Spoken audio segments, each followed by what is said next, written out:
যারা প্রেম করে বিয়ে করেছে বাপ মাকে না জানাইয়া, তাদের স্বামী স্ত্রীর সম্মান আর কি?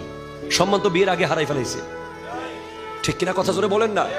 যারা বাবা মাকে না জানিয়ে অবাধ্য হয়ে বিয়ে করবে, এরা বিয়ের পরে 3টা কষ্টে ভুগবে।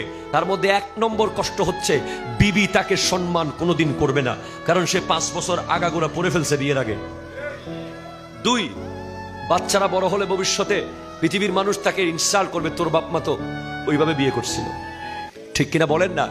3, আজীবন বাবা মার বদদুয়া থাকবে ওখানে, কারণ বাবা মা নিজের মনের মতো করে শাদী করাতে পারে নাই। সেজন্য যারা নিজের মনের মতো না করে বাপ মার ইচ্ছা মতো করবে, ওই নারী তো কালিমা পড়ে ঘরে এসেছে, কোরআন সুন্নাহতে এসেছে, সে নতুন, তুমিও নতুন।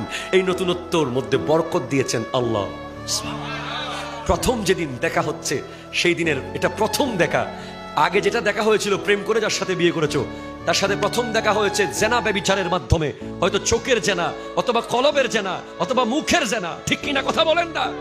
কিন্তু বিয়ের সময় কালিমার মাধ্যমে যে নারী তোমার প্রথম দেখা হচ্ছে, ওখানে তুমি যখন তোমার বিবির সাথে দেখা করতে যাচ্ছ, তোমার বিবি যখন তোমার সাথে দেখা করতে আসতেছে, আল্লাহর ফেরেশতারা রহমতের বাড়ি বর্ষণ করছে।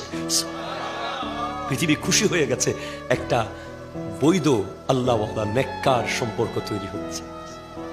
সেজন্য আমার যুবক ভাইদেরকে বলবো, বিয়ের আগে কোনোভাবেই রিলেশন করবেন না বেগানার সাথে, কোনোভাবে না। এটা থেকে অনেক দূরে থাকবেন, বাবা মার উপর ছেড়ে দেবেন। আপনি মাস্টার্স পড়েছেন, MBA করেছেন, PhD করেছেন, বিয়েটা বাপ মার ইচ্ছাই করতে পারেন না, তাহলে আপনি জীবনের সবচেয়ে বড় একটা সার্টিফিকেটে ফেল করেছেন। যদি বিয়েটা বাপ মার ইচ্ছাই করতে পারেন, আপনি বড় গলায় কথা বলতে পারবেন, আমি কি জানি আপনারা না আনছেন। ঠিক কিনা কথা বলেন না? ও যদি রানী এলিজাবেথ হয়, যদি আপনি প্রেম করে আনেন, তাহলে সে মিস্টেক করলেই, ভুল করলেই বলবে বাপ মা। ধরেন তার পরিবার ঠিক আছে, তার ঘর ঠিক আছে, তার বাপ ঠিক আছে, সমাজ ঠিক আছে, নারী সুন্দর, একেবারে সব ঠিক আছে, এরপরেও যদি একটু পান থেকে চুন কষে আর নমাতে জুস দেয়, ঠিক কিনা বলেন তো?